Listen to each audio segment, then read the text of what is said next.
রহস্যময় পারিবারিক গল্প। পায়ের নখ একটু বড় হয়ে গিয়েছিল। নিজে কাটতে কষ্ট হয় বলে ছেলেকে বললাম। সে খুশি মনে পায়ের কাছে বসল। মা, তোমার পা কত সুন্দর, এই বলে নখ কাটতে শুরু করল। আমি হাসলাম। এসব কি বলছিস? নখ কেটে দেওয়ার সময় আমার পায়ের পাতায় হাত বুলাতে লাগল। মা, তোমার পা এত নরম কেন? জিজ্ঞেস করল। আমি বললাম, এত বয়স হয়ে গেল আর নরম কি? সে আমার পায়ের আঙুল ধরে বলল, না মা, একদম নরম। কেউ হঠাৎ সে আমার পায়ের পাতায় একটা চুমু দিল। কি করছিস? আমি চমকে উঠলাম। সে আমার দিকে তাকিয়ে বলল, মা, তোমার এই সুন্দর পা দেখে আমার মনে অন্যরকম অনুভূতি জাগে। আমি অবাক হলাম। কী রকম অনুভূতি? আমি জিজ্ঞেস করলাম। সে আমার পা দুটো হাতে ধরে বলল, প্রেমের অনুভূতি মা। আমি তোমাকে একজন নারী হিসেবে দেখি। আমি তোমার প্রতিটি অঙ্গ ভালোবাসি গো। আমি পা সরিয়ে নিতে গেলাম। সে শক্তি করে ধরে রাখল। মা, লুকানোর দরকার নেই। আমি তোমাকে সম্পূর্ণভাবে ভালোবাসি। তুমি আমার স্ত্রী হও। আমি সারা জীবন এভাবে তোমার যত্ন নেব। নেল কাটার আমার হাতে কাঁপছিল। এই গল্পটি সম্পূর্ণ শুনলে আপনাদের পানি অটোমেটিক বের হয়ে যাবে। সো যত দ্রুত সম্ভব হাতের কাছে টিস্যু নিয়ে বসে পড়ো।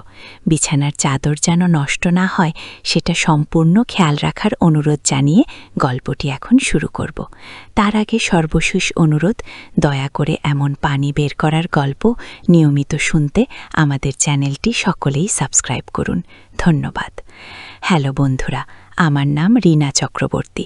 আমার বয়স ৩৮ বছর। আমার স্বামীর নাম রণদেব চক্রবর্তী, বয়স ৪২ বছর। আমাদের ২ সন্তান, রাহুল আর মিঠু। রাহুল ২১ বছর বয়সী, ভার্সিটিতে পড়ে।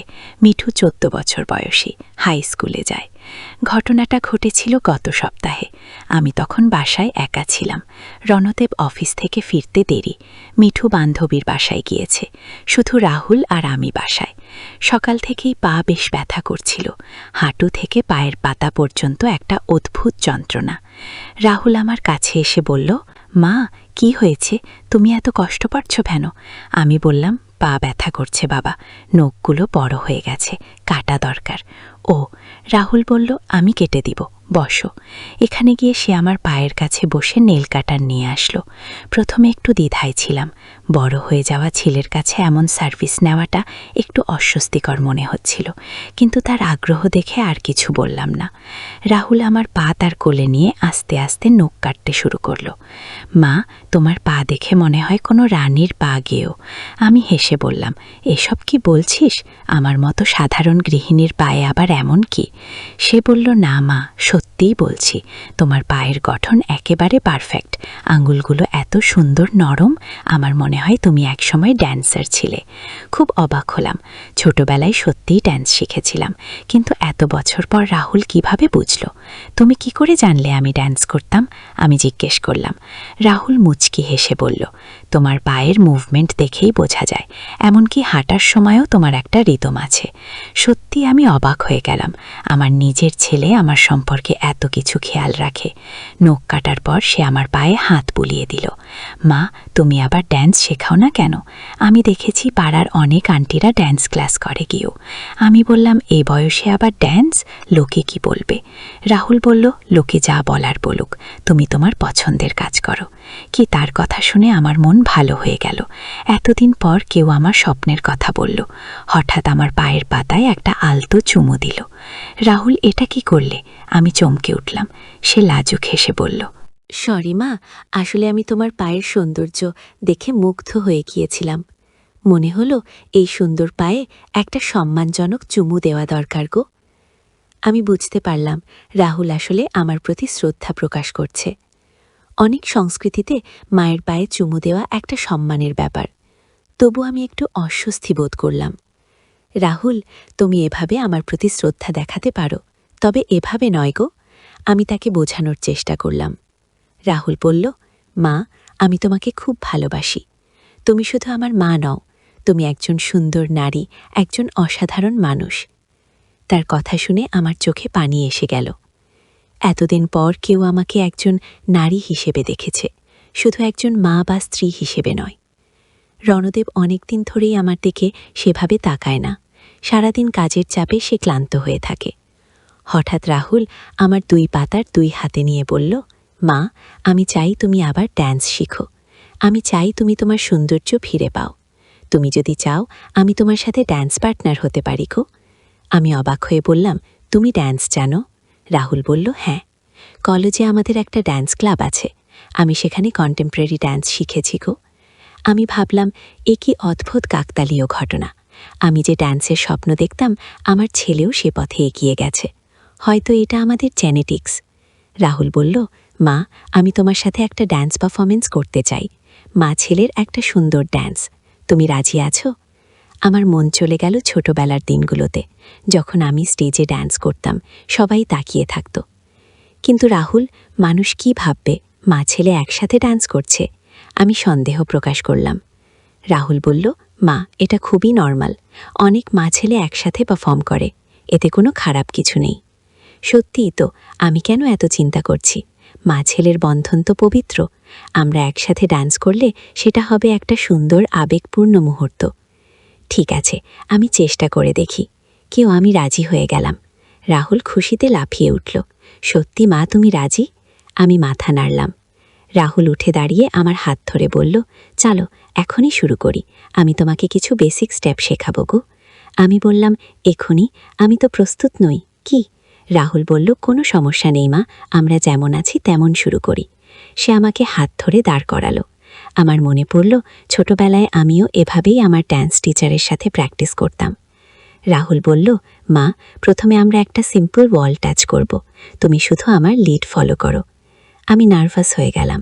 রাহুল, আমি অনেক বছর ড্যান্স করিনি, ভুল করে ফেলব। রাহুল আমার কাঁধে হাত রেখে বলল, কোনো চিন্তা করো না মা, ড্যান্স হচ্ছে হৃদয়ের ভাষা, তুমি শুধু অনুভব করো। সে আমার কোমর ধরে আস্তে আস্তে নড়াচড়া শুরু করল। আমি তার সাথে তাল মেলানোর চেষ্টা করলাম। কিছুক্ষণ পর আমার মনে হলো আমি যেন আবার সেই পুরনো দিনগুলোতে ফিরে গেছি। হঠাৎ রণদেবের গাড়ির হর্নের শব্দ শুনতে পেলাম। আমি আর রাহুল দ্রুত আলাদা হয়ে গেলাম। বাবা ফিরে এসেছে, রাহুল বলল। আমি তাড়াতাড়ি চুল ঠিক করে নিলাম। রণদেব ঢুকে দেখল আমরা দুজনে খুব কাছাকাছি দাঁড়িয়ে আছি। কি হচ্ছিল এখানে? সে জিজ্ঞেস করল। রাহুল বলল, কিছু না বাবা, মার পা ব্যথা করছিল, আমি নখ কেটে দিচ্ছিলাম গো। রণদেব আর কিছু জিজ্ঞেস করল না, সে বাথরুমে চলে গেল ফ্রেশ হতে। রাহুল আমার কানে ফিসফিস করে বলল, মা, আমাদের ড্যান্সের কথা বাবাকে এখনও বলো না, আমরা ভালো প্র্যাকটিস করার পর তাকে সারপ্রাইজ দেব গো। আমি মাথা নাড়লাম। সত্যি, রণদেব হয়তো এখনই বুঝবে না, পরে যখন আমরা একটা সুন্দর পারফরমেন্স দেব তখন সে খুশি হবে। সেদিন রাতে ঘুমানোর সময় আমার মনে হচ্ছিল জীবনে নতুন একটা অধ্যায় শুরু হয়েছে। এতদিন পর আমি আমার পছন্দের কাজ করার সুযোগ পেয়েছি, আর সেটা আমার নিজের ছেলের সাথে। পরদিন সকালে রাহুল আমাকে বলল, মা, আজ আমরা আরও কিছু স্টেপ প্র্যাকটিস করব, তুমি প্রস্তুত তো? আমি হাসি মুখে রাজি হয়ে গেলাম। এভাবেই শুরু হয়েছিল আমাদের গোপন ড্যান্স সেশন। প্রতিদিন দুপুরে যখন রণদেব অফিসে আর মিঠু স্কুলে, তখন আমরা প্র্যাকটিস করতাম। প্রথম কয়েকদিন শুধু বেসিক স্টেপ শিখেছি, কিন্তু ধীরে ধীরে আমাদের পারফরমেন্স আরও জটিল হয়ে উঠল। রাহুল আমাকে লিফট করার কৌশল শেখালো। প্রথমে আমি ভয় পেয়েছিলাম, কিন্তু রাহুল এত দক্ষ যে আমার কোনো ভয় থাকল না। আমাদের মধ্যে একটা অদ্ভুত বোঝাপড়া তৈরি হলো। শুধু চোখের ইশারায় আমরা বুঝতে পারতাম কি করতে হবে। আমার মনে হতো আমরা যেন অনেক বছরের পার্টনার। একদিন রাহুল বলল, মা, আমাদের পারফরমেন্স প্রায় তৈরি, এবার আমাদের একটা টার্গেট রাখা দরকার। ও, আমি বললাম, টার্গেট মানে? রাহুল বলল, আমাদের পারফরমেন্সটা কোথায় করব সেটা ঠিক করা দরকার। ও, আমি ভাবলাম, হ্যাঁ, শুধু ঘরে প্র্যাকটিস করে কি হবে, আমাদের কোথাও পারফর্ম করতে হবে। রাহুল বলল, মা, আমাদের পাড়ায় তো পুজোর অনুষ্ঠান হবে, সেখানে আমরা পারফর্ম করতে পারি। গো, আমার গা শিউরে উঠল। পাড়ার সবার সামনে আমি পারব না রাহুল।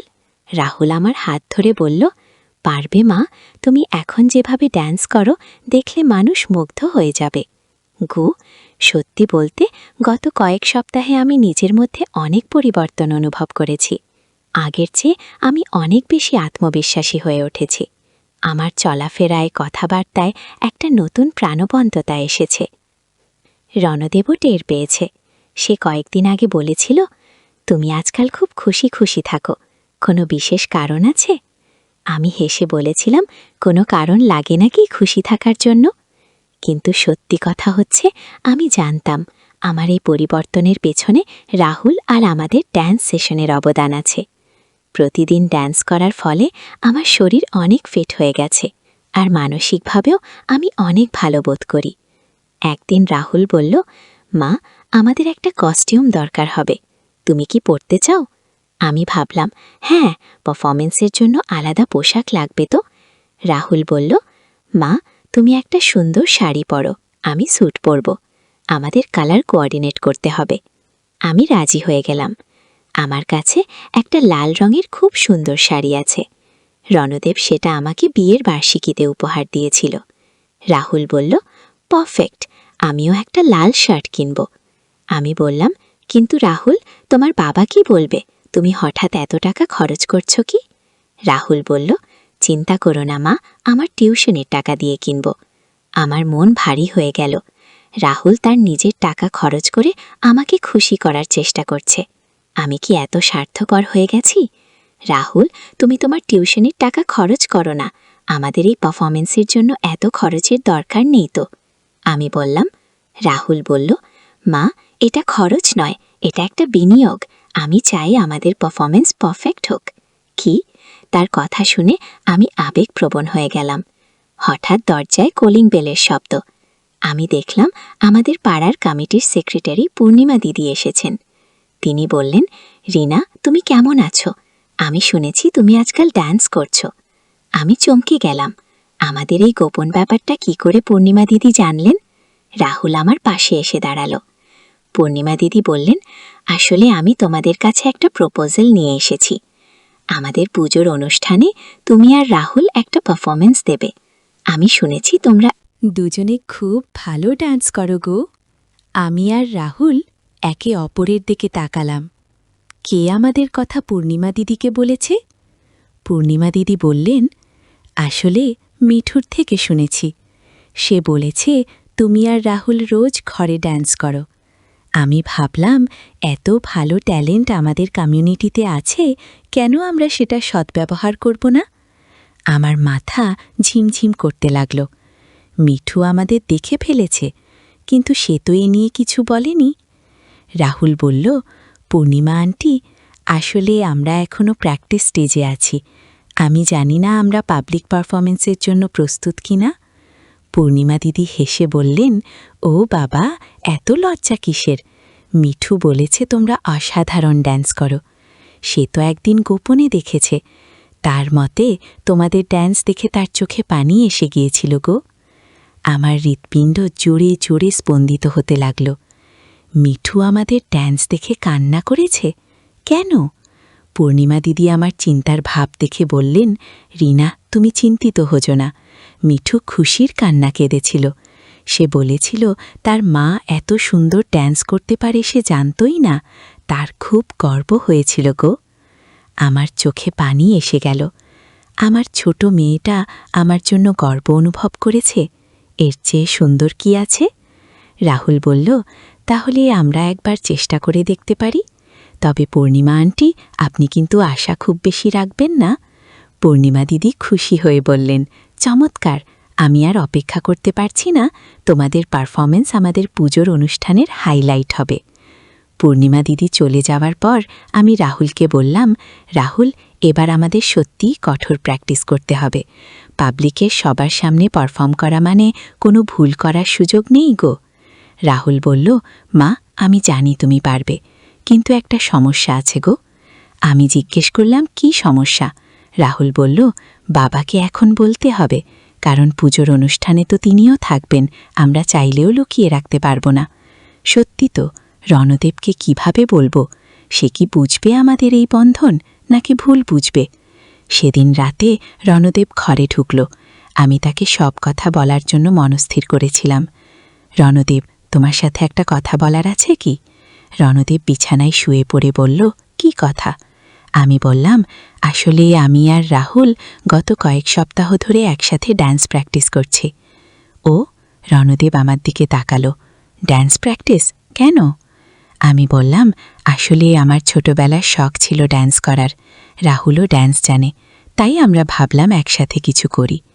রণদেব চুপ করে থাকল, তারপর বলল, এটা ভালো কথা, তুমি তোমার শখের কাজ করছো, কিন্তু রাহুলের পড়াশোনার ক্ষতি যেন না হয়। আমি অবাক হলাম, রণদেব এত সহজভাবে নিল। আমি বললাম, তুমি কিছু মনে করলে না? রণদেব বলল, মনে করব কেন, মা ছেলে একসাথে ভালো কাজ করছো, এতে আপত্তির কি আছে? আমার মনে হলো একটা বিরাট বোঝা নেমে গেল। আমি বললাম, আসলে পুজোর অনুষ্ঠানে আমাদের পারফর্ম করতে হবে। রণদীপ বলল, সেটা আরও ভালো, আমি গর্ব করতে পারবো যে আমার স্ত্রী আর ছেলে এত ভালো ডান্স করে। পরদিন থেকে আমরা আরও উৎসাহ নিয়ে প্র্যাকটিস শুরু করলাম।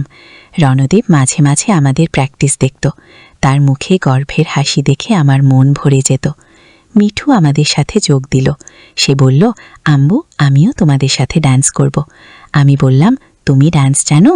মিঠু বলল, আমি স্কুলে শিখেছি গো। এভাবে আমাদের পরিবারের সবাই ডান্সের সাথে যুক্ত হয়ে গেল। আমার মনে হলো এটাই হয়তো সত্যিকারের পারিবারিক বন্ধন। পুজোর অনুষ্ঠানে দিন এসে গেল। আমি লাল শাড়ি পরেছি, রাহুল লাল শার্ট আর কালো প্যান্ট পরেছে। মিঠু তার স্কুলের ড্যান্স ড্রেসটা পরেছে। স্টেজে ওঠার আগে আমার খুব নার্ভাস লাগছিল। রাহুল আমার হাত ধরে বলল, মা, তুমি চিন্তা করো না, আমরা এত প্র্যাকটিস করেছি, সব কিছু পারফেক্ট হবে গো। যখন আমাদের নাম ডাকা হলো, আমরা তিনজনই স্টেজে উঠলাম। মিউজিক শুরু হলো। প্রথমে আমি আর রাহুল একসাথে ড্যান্স করলাম, তারপর মিঠু আমাদের সাথে যোগ দিল। আমি দেখলাম দর্শকরা মুগ্ধ হয়ে আমাদের পারফরম্যান্স দেখছে। অনেকের চোখে পানি, আমার নিজেরও চোখে পানি এসে গেল। পারফরম্যান্স শেষে প্রচুর তালি পড়ল। পূর্ণিমা দিদি স্টেজে উঠে আমাদের ফুলের মালা দিলেন। তিনি বললেন, এই পরিবারটি আমাদের দেখিয়ে দিয়েছে যে পারিবারিক বন্ধন কত সুন্দর হতে পারে। স্টেজ থেকে নামার পর অনেকেই আমাদের কাছে এসে প্রশংসা করল। রণদেব আমার কাছে এসে বলল, আমি খুব গর্বিত। তার চোখেও পানি। বাড়ি ফিরে আমরা সবাই খুব খুশি। রাহুল বলল, মা, আজ আমাদের স্বপ্ন পূরণ হলো। আমরা সবাইকে দেখিয়ে দিলাম যে একটি পরিবার একসাথে কি করতে পারে। আমি রাহুলকে জড়িয়ে ধরে বললাম, তোমার জন্যই এটা সম্ভব হয়েছে, তুমি আমার মধ্যে আত্মবিশ্বাস জাগিয়েছ। রাহুল বলল, না মা, আমরা একে অপরকে সাহায্য করেছি। ঘটনার পর আমাদের পরিবারে একটা নতুন মাত্রা যোগ হলো। আমরা নিয়মিত একসাথে ড্যান্স প্র্যাকটিস করি। মিঠু আমাদের সাথে যোগ দেয়। রণদেব মাঝে মাঝে দেখে আর উৎসাহ দেয়। আমি বুঝলাম যে পারিবারিক বন্ধন মানে শুধু দায়িত্ব পালন করা নয়, এর মানে হচ্ছে একে অপরের স্বপ্নকে সাহায্য করা, একে অপরের প্রতিভাকে বিকশিত করতে সাহায্য করা। রাহুল আমাকে দেখিয়েছে যে একজন মা শুধু সেবা করার জন্যই নয়, তার নিজস্ব ব্যক্তিত্ব আর স্বপ্ন আছে, আর সেই স্বপ্ন পূরণ করাটা পরিবারের জন্য একটা অনুপ্রেরণা। এখন আমি আর শুধু রণদেবের স্ত্রী কিংবা রাহুল আর মিঠুর মা নই, আমি রীনা চক্রবর্তী, একজন ড্যান্সার। আর এই পরিচয়টা পেয়েছি আমার নিজের ছেলের কাছ থেকে। কখনো কখনো জীবনের সবচেয়ে সুন্দর উপহারটা আসে এমন জায়গা থেকে যেখান থেকে আমরা আশা করি না। আমার ক্ষেত্রে সেই উপহারটা এসেছিল রাহুলের ভালোবাসা আর উৎসাহ থেকে। আজ যখন আমি পায়ের দিকে তাকাই, আমার মনে পড়ে সেই দিনের কথা যেদিন রাহুল আমার নখ কেটে দিয়েছিল। সেদিন থেকেই আমার জীবনে নতুন অধ্যায়ের সূচনা।